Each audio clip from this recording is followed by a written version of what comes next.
आप ये कह रहे हैं कि कांग्रेस ये चुनाव हार भी जाए, लेकिन जो वो जातियों में स्पेशली हिंदुओं को तोड़ने का प्रयास कर रही है और गहराई तक जाकर, इसका लॉन्ग टर्म इफेक्ट बहुत बुरा होने वाला है। हिंदू समाज अपने आप में अगर टूट गया तो इतना तो मान के चले कि भारत भी टूट जाएगा, क्योंकि भारत की जो मूलभूत आइडेंटिटी है वो हिंदुत्व है और हिंदू है। Hindutva is basically according to me ये एक ढाल भी है और एक तलवार भी है हिंदू आइडेंटिटी की आत्मरक्षा के लिए। तो जो उदारवादी आप रहे हैं रहिए, बट थोड़ा जागिए भी that you have to protect yourself. आपका ये जवाब सुनकर मैं आपको गारंटी के साथ कह रहा हूँ कि कई हिंदू ही आपको कम्युनल कहेंगे। हाल ही में रिपोर्ट आई कि हिंदुओं की आबादी घट रही है, राइट, और मुसलमान बहुत तेजी से बढ़े। इसको आप कोई खतरा देखते हैं आने वाले समय में? आपने कश्मीर का एक्सपीरियंस देख लिया, बंगाल का एक्सपीरियंस देख लिया, अभी केरल का एक्सपीरियंस आप देख ही रहे हैं। डिसाइड कीजिए कि अगर हिंदू संख्या कम होती है ये भारत के लिए और हिंदुओं के लिए अच्छा है या नहीं है। सरकार को अगर ये थर्ड टर्म मिलता है तो उनको हर हाल में एनआरसी करना चाहिए। इफ इट इज करेक्ट और ये देश हित में है और इवन आई वुड से राजनीतिक हित में भी है, then why is this conversation not happening? देश भर में शाहीन बाग बन गया था। दैट मीन्स आपके पास शाहीन बाग का जवाब नहीं है, बिकॉज द डेफिनेशन ऑफ उपद्रव has changed, the definition of terror attacks has changed. अभी बम ब्लास्ट की बात नहीं होगी, स्ट्रीट्स को ऑक्यूपाई करने की बात होगी using women and children, because Shaheen Bagh was 1.0, 2.0 was farm protest. ये दिल्ली आए और तिरंगा उखाड़ के चले गए। तो आपको मैसेज दिया जा रहा था बाय दीस पीपल सेइंग हम ये भी कर सकते हैं, आप कर क्या लेंगे? और they have tested the response level of the state कि स्टेट इसका किस हद तक जवाब देगा और इसकी सहन शक्ति क्या है। लेकिन जो दूसरे साइड का इकोसिस्टम है, और वो सिर्फ मैं देश में नहीं कह रहा हूँ, देश के बाहर भी कह रहा हूँ, राइट, आप देखते हैं पूरा इकोसिस्टम एक्टिवेट होता है। मतलब जैसे आपने बटन दबाया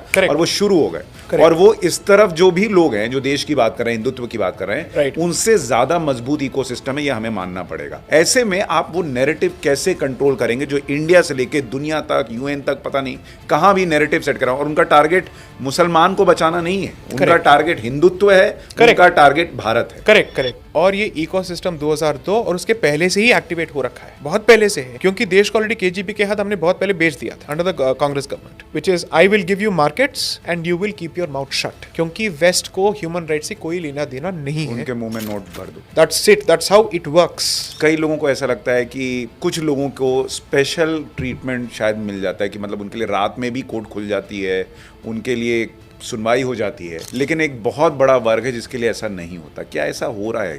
क्या जुडिशरी में भी विचारधारा का प्रभाव होता है अंदर? आप जब कहते हैं हिंदू को जागना चाहिए क्योंकि फिर यहाँ नहीं तो कहीं और जगह भी नहीं मिलेगी, उस जागने के प्रोसेस में उसको क्या क्या करना चाहिए?